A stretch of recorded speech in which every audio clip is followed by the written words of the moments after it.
Hello, ladies and gentlemen. Welcome to the special weekend edition of the show. This is the more relaxed version of the show. We talk less about what's happening in the stock market day to day and more about the financial markets as a whole. So sit back, relax, and let's get into it. Guys, please go ahead. Please subscribe to me. Hit the notification bell. It means a lot. It really helps the algorithm. So please go ahead and do that. It really does help me out. Guys, this was the heat map for the week. And it was all big tech, technology, communication services. And to be honest, just the top names in each sector, the highest quality companies were the ones that were leading the way. Obviously, tech as a whole led, but you could see a healthcare, Eli Lilly, United Health. They were the ones that really stood out in a healthcare sector that was down for the week. But here's the sectors as a whole. We saw technology put out a very stellar day with the Nasdaq rising 2.5% just on Friday. Communication services on the back of Meta and Google did very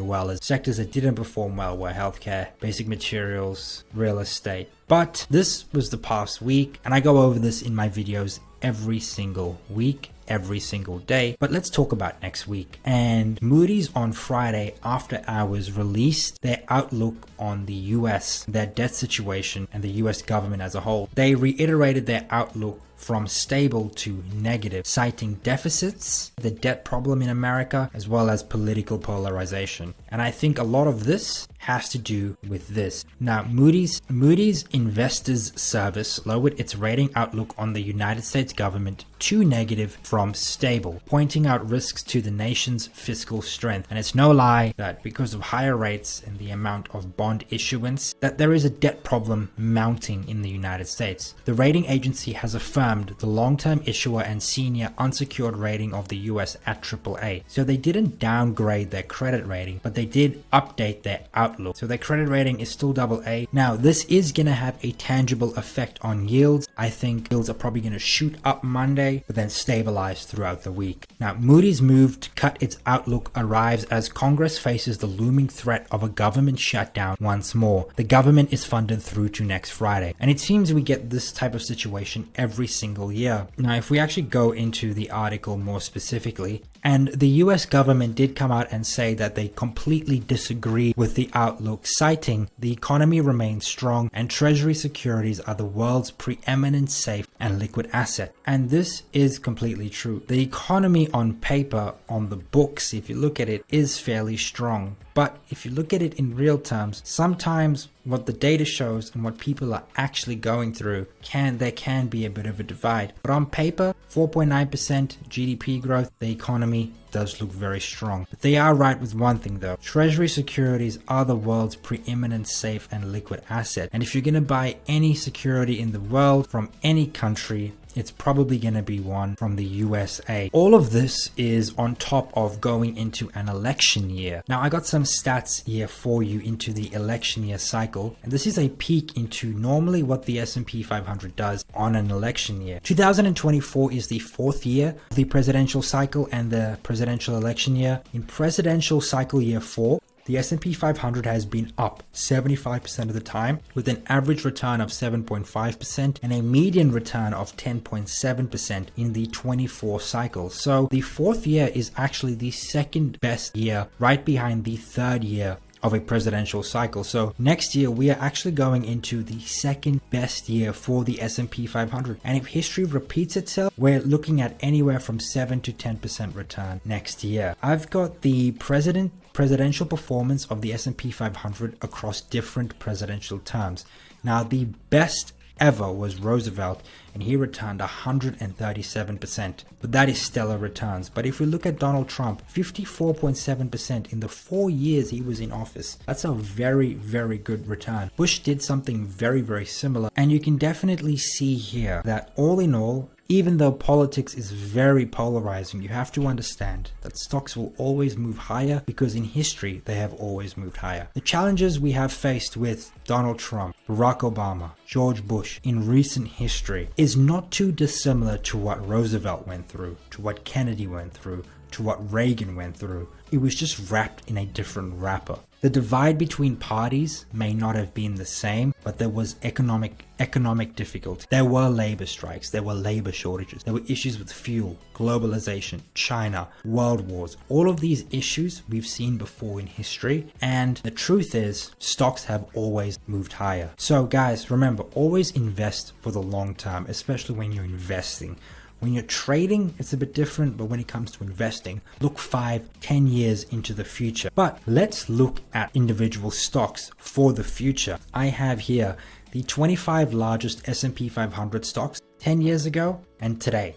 And we can see currently, we know what the big stocks are: Apple, Microsoft, Google, Amazon, Nvidia, Meta. Tesla should be there, but look at the best stocks 10 years ago. Apple still number one. Truly, what an innovative company to be number one 10 years ago and still to be number one today. Wild. And if you look at it, ExxonMobil, an energy company. Then you look at Google and Microsoft. If you look at the biggest stocks today, your biggest financial companies is Berkshire, Visa, and then you have JP Morgan Chase. Whereas if you look at it 10 years ago, you got Berkshire at the top as well, but then you have Wells Fargo, JP Morgan Chase, Bank of America, Citigroup, Visa. So there was far more financial companies 10 years ago. Whereas you look at it now, we got a lot more tech companies. We also have a lot more consumer discretionary companies, although a lot of these have shifted up the list. And I do believe Amazon at one point was the biggest company in the world. Very crazy what Bezos has done. And we've seen a distinct shift 10 years ago to now. Technology and communication service companies have replaced financial, energy companies, mining companies, utility companies. We could definitely see the shift in, and there has been and I do believe that this shift is going to continue to consolidate. We probably in 10 years from today, this list is probably going to look more into technology companies, communication services companies. And while I do believe financials will be there, they're probably going to be less of the banks and more of these diversified financials more than anything. Let's have a look at one company in particular, Microsoft, and they have been on an absolute tear lately. Microsoft is the second biggest company in the world and soon to be the biggest if it isn't already. This used to be Microsoft's old logo, and I still love this logo. It's super cool. So I'm going to be using it throughout this presentation, and like I said, this stock has been on a tear. Look at this, in the last month, up 11%. This is a $2.5 trillion company with a T, and most of this return has been on the back of earnings. They had great earnings, their cloud division, but also AI hopes. Remember that AI, that secular theme still exists, and it's one of the reasons why we saw a huge run up in the Qs at the start of the year and the S&P 500. A lot of this run has been on the back of tech companies because of the AI trend. Now let's dive a bit deeper into how Microsoft make their money. And they have three main divisions. They have intelligent cloud, productivity business processes, and more personal computing. Their cloud segment consists of Microsoft Azure, Visual Studio, and their Windows servers. All of these are kind of linked together. Their productivity and business processes contains Office, Skype, LinkedIn, and Microsoft Dynamics. Then their more personal computing consists of Windows, Windows Surface, HoloLens, Xbox, Bing. So it's sort of like the Windows suite and then gaming. Very weird how they make Office and Windows separate, even though. Let's go into Alpha Spread and explore Microsoft financials on a deeper level to see if it's worth putting your money in it today for the long term. So this is Alpha Spread, and I absolutely love Alpha Spread. We're going to avoid the intrinsic valuation for now and just look at the company as a whole. The fundamentals of Microsoft. They brought in $218 billion of revenue, $25 billion in operating income, and $70.1 billion in net income. And at the end of the year, the total free cash flow is $63.2 billion.